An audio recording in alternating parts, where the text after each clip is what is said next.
အခုဗီဒီယိုမှာတော့ Michael Carrick ကမန်ယူသင်းရဲ့ယာတီကုန်ထိယာယီနီးပြဖြစ်လာဖို့ရေပန်းစားနေတယ်ဆိုတဲ့အနေအထားနဲ့ဒီယာရုနဲ့ Michael Carrick ထိုက်တန်မှုရှိရလားဆိုတဲ့အနေအထားတွေကိုဆွေးနွေးသုံးသပ်ပေးသွားမှာဖြစ်ပါတယ်။မင်္ဂလာပါအခုဆိုလို့ရှိရင်တော့ Michael Carrick ကတော့မန်ယူသင်းရဲ့ပေါ့နော်ဒါယာတီကုန်ထိယာယီနီးပြဖြစ်လာဖို့သူကရေပန်းစားနေပါတယ်။ရေပန်းစားမှုအပိုင်းမှာဆိုလို့ရှိရင်တော့ social တော့မှကြော်နေပြီလို့ကျွန်တော်တို့ပြောလို့ရတယ်။ဒါပေါ့နော်မန်ယူသင်းက Brighton ကို FA Plus အင်ကွင်းမှာ2ဂိုးနဲ့ရှုံးပြီးသွားတဲ့အနေအထားမှာတော့မန်ယူသင်းမှာထွက်ပေါ်လာတဲ့တကယ်ကိုကြီးမားတဲ့သတင်းတစ်ပုဒ်ဆိုလို့ရှိရင်လည်းကျွန်တော်တို့ပေါ့နော်အဲ့လိုမျိုးလည်းကျွန်တော်တို့ပြောလို့ရပါတယ်အဲ့တော့ Michael Carrick ကမန်ယူသင်းရဲ့ဒီယာတီကုန်ထိနီးပြဖြစ်လာမယ်ဆိုလို့ရှိရင်ဒီနီးပြရာတို့နဲ့ထိုက်တန်မလားဆိုတဲ့အနေအထားကိုကျွန်တော်တို့ကြည့်လိုက်မယ်ဆိုလို့ရှိရင်ဒီ Carrick ရဲ့နီးပြအရေးချင်းကိုကျွန်တော်တို့ဒါမန်ယူသင်းမှာကျွန်တော်တို့မြင်တွေ့ခဲ့ရပြီဖြစ်တယ်အဲ့တော့ကကျွန်တော်တို့ပေါ့နော်ဒါ social အထောက်ခံလိုက်ရတဲ့အခါမှာဒါ Michael Carrick ကမန်ယူသင်းကိုပေါ့နော်ကျွန်တော်3ပွဲကင်တွယ်မှုပါတယ်အဲ့ဒီပွဲတွေကိုပြောမယ်ဆိုလို့ရှိရင်တော့ Villarreal နဲ့ပွဲအဲ့ပွဲမှာ2-0နဲ့နိုင်တယ် Chelsea နဲ့က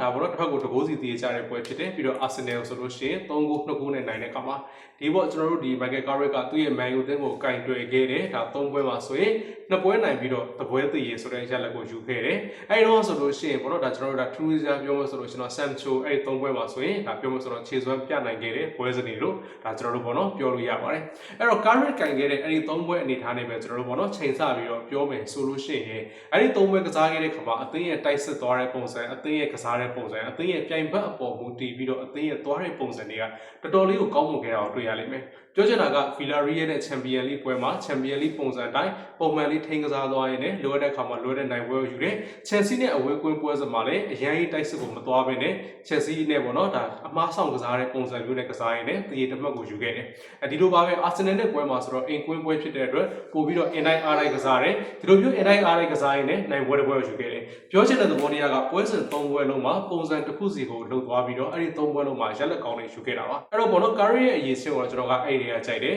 ကျွန်တော်တို့နောက်တစ်ခုပြောမယ်ဆိုလို့ရှိရင် Carrick ကသူ့ရဲ့ကစားသမားဘောကတော့ကွင်းလယ်မှာတကယ်ဘောလုံး nice နဲ့ကျင်ညက်တဲ့ကစားသမားတူဖြစ်တယ်ဒီလိုမျိုးတွေကနီးပြဖြစ်လာပြီဆိုလို့ရှိရင်ပို့ပြီးတော့ nice နဲ့ပိုင်းကျင်ညက်နဲ့အကောင်းဆုံးနီးပြူဟာတွေကိုချမှတ်နိုင်ကြပြီးတော့ဘလို့ပုံစံနဲ့ပွဲကိုရင်ဆိုင်မလဲဆိုတာကိုသူတို့ကအကောင်းဆုံးလုပ်နိုင်တဲ့သူတွေဖြစ်တယ်အဲ့တော့ social ကိုလည်းကျွန်တော်ကသဘောကျတယ် Mr. Ryan ကိုလည်းသဘောကျတယ်ဆိုပေမဲ့လက်ရှိမှာတော့ Michael Carrick ကိုပေါ့နော်ဒါယာယီနီးပြဖြစ်ယာတီကုန်ထိခတ်မယ်ဆိုလို့ရှိရင်တော့ပိုပြီးကောင်းတယ်လို့မြင်မိပြီးတော့လက်ရှိ Man U သင်းရဲ့အနေထား Man U သင်းရဲ့လူစင်းနဲ့လည်း Carrick ကောင်းကြီးတစ်ခုလောက်တော့လုပ်ပြနိုင်ပြီလို့ထင်တယ်အဲ့တော့ကျွန်တော်ရဲ့အမြင်ပြောရမယ်ဆိုလို့ရှိရင်တော့ Michael Carrick အရင်တော့လုပ်ပြခဲ့တဲ့အသင်းကိုဘောနော်တာဝန်ယူခဲ့တဲ့3ပွဲအနေထားလက်ရှိအသင်းရဲ့ခက်ခဲနေတဲ့အခြေအနေတွေကိုသူ့လက်ထဲရောက်လို့ရှိရင်တော့အတိုင်းအတာတစ်ခုထိအဆင်ပြေသွားမယ်လို့ကျွန်တော်ကတော့ပြောလို့မိပါတယ်အဲ့တော့ကျွန်တော်ရဲ့အမြင်ကိုပြောရမယ်ဆိုလို့ရှိရင်တော့ Michael Carrick မန်ယူသင်းရဲ့ယာတီကုန်ထိယာယီနီးပြဖြစ်လာမယ်ဆိုလို့ရှိရင်တော့ကျွန်တော်ကတော့ထိုက်တန်မှုရှိတယ်လို့ပဲပြောချင်ပါတယ်အဲ့တော့ဒီအနေထားနဲ့ပတ်သက်ပြီးတော့ဘောနော်ကိုပိုင်အမြင်တွေရှိရင်လည်းဒါပြောပြပေးသွားလို့ရပါတယ်မန်ယူသင်းကတော့လက်ရှိမှာတော့အခက်ခဲတွေရင်ဆိုင်နေရတယ်